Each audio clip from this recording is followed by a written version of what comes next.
Okay, what is going on, everyone? I am still in London right now. I was actually supposed to be back to California on my way to the US, but I missed my flight this morning because of the events that took place last night, which I'm gonna tell you guys about in this video. Because last night was the most afraid and terrified I had ever been in my entire life. I can't even think of a word to describe the way I was feeling.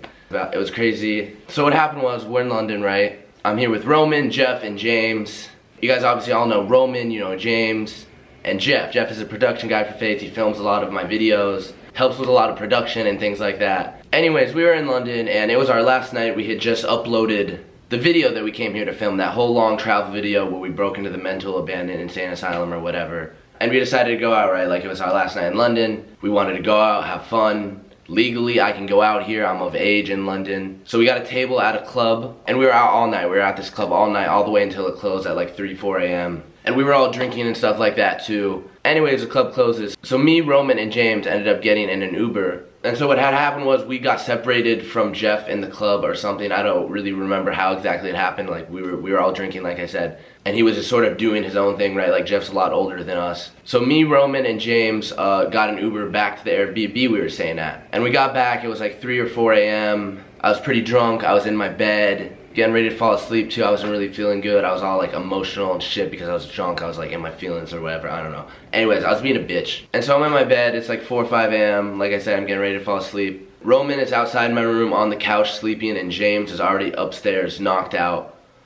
And Roman goes over to James' phone because Jeff had texted James, and only James for some reason. And Roman saw the notification pop up on James' phone, and Jeff said, and I don't know if you guys can read it, but it says, he said he just got jumped at the construction site right outside of the club we were at.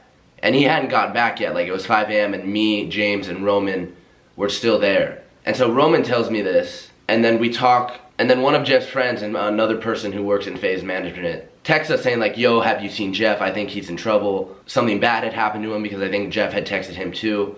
And we were calling him and we were texting him and he wasn't picking up, and it was like 5 in the morning. And we're kind of freaking out, like he wasn't answering. We weren't sure if he was safe. We had a flight that we had to leave for at like 10, 11 a.m. and it was 5 and he wasn't picking up. And so Connor texts us a location of where he last was. So me and Roman, I'm tired as fuck, I'm in bed, it's 5 a.m, Roman's tired, we're both kind of drunk too. Me and Roman get up, we leave the Airbnb, and we call an Uber to the Pin to go see if we can find Jeff, because he's not responding. We're not sure if he's okay, if he got hurt. What happened to him, like he said he got jumped. We weren't sure if he was okay, like if he had gotten injured or beaten up or even stabbed, because like people out here in London will do that. They'll pull knives out on you and rob you at 5 a.m, leaving the club when in the dark when no one's around, and that's what had happened. So me and Roman at 5 a.m, we go 40 minutes back towards where we were around the club to where Jeff's last location was.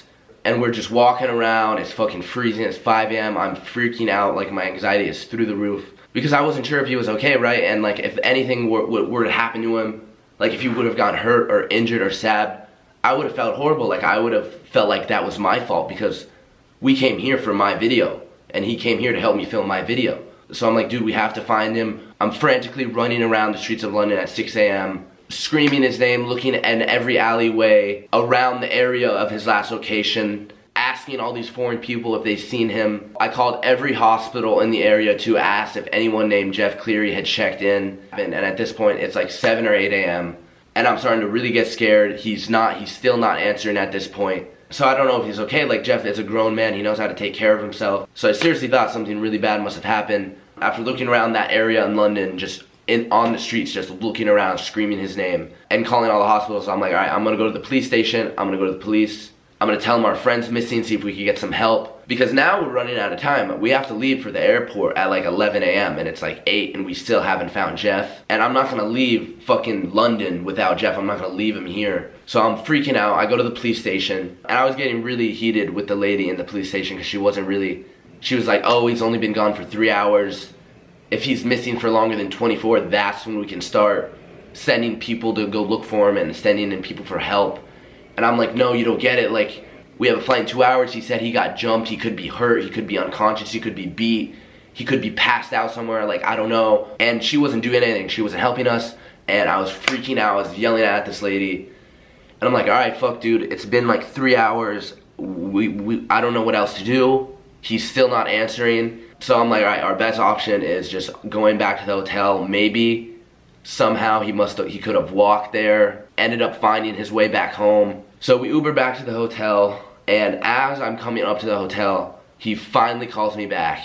And he's like, yo, I just got my phone plugged in. I'm okay. I'm safe. I'm on my way back to the hotel right now. So what had happened was Jeff had left the club when it closed. Jeff's by himself. He's leaving the club. Some dude comes up to Jeff, pulls out a knife on him, takes his phone, chucks his phone into a construction site, and then takes all his cash, takes all the money he had on him, and then pretty much just left him. And Jeff was there. He was looking for his phone in this construction site. As soon as he got it, he had sent us that text, and then his phone died. And on top of this, Jeff was drunk, by the way, too. So he was walking around London for about 3 hours to charge his phone to try to find a way to contact us. He had no cash, he had no money, he didn't have his phone, he couldn't call an Uber, he couldn't buy a taxi. He did meet a guy, though, that was riding around on one of those carriages that saw him and saw that he was in trouble and ended up taking him somewhere where he could charge his phone. And so he charges his phone, he calls us, and he gets back to the hotel finally at 10 a.m. I was so relieved. I was so fucking scared, dude. I was so scared, and I'm so glad that he's okay. Like, you guys don't understand, I was freaking the fuck out. I was running around the streets of London, yelling his name, thinking that he had gotten beaten unconscious or stabbed or something wrong had happened to him. Because shit like that happens. People get jumped and beaten up and stabbed and robbed. Especially in an area like that where we were in London at 5 a.m. when someone's drunk leaving a club. And I was so worried. I was like trying to be on some Sherlock Holmes shit trying to find him. And I couldn't, and I was getting so angry. Because I was like, dude, like, how has he not called us back yet? Like, it's been like 3 hours since he last sent this message. I was thinking that he was unconscious or hurt or like fucking passed out somewhere. And if that were to happen, like if anything were to happen like serious like that, I would have 100% like put that blame on myself, because that's the whole reason we're here. We flew here to film my video. I bought him a ticket for he can come with us and help me film the video. So I was like, oh no. Anyways, he gets back to the hotel. We fall asleep. We end up sleeping in too much, missing our flight. And we were in Airbnb too, and it had expired, so the lady came in. We had to pack our stuff, go to a coffee shop. And so we ended up just booking a direct flight for the next day and a new Airbnb tonight. And that's what we're at now. So yeah, that's pretty much just been the last 24 hours of my life. And after all that happened too, I was so mad. I was trying to get out of here. There were no more direct flights the rest of the day. I was so butthurt about that. And I'm just so glad that he is okay and he is safe. Fucking thank God. I was freaking out last night. Like, you guys should have seen me in the police station, like, arguing with this lady. I was like, you don't get it. Like, no, we need to find him. We need to find this man. Like, this is a problem. And I'm like, fucking, I'm going back and forth with this lady, and I just ended up peace out. Anyways, I just wanted to share this with you guys, because this whole situation kind of fucked my whole schedule up anyways. I was supposed to fly home and make a video and have something else go up today. But I've been dealing with this shit anyways. I'm just happy to be okay. If you guys didn't see my video yesterday, go check it out. It's seriously one of my better videos. We broke into an insane asylum. I'm gonna link it in the description. Anyways, guys, it's been Alex or FaZap. Peace out, dude. Fez out, dude. I will see you guys later.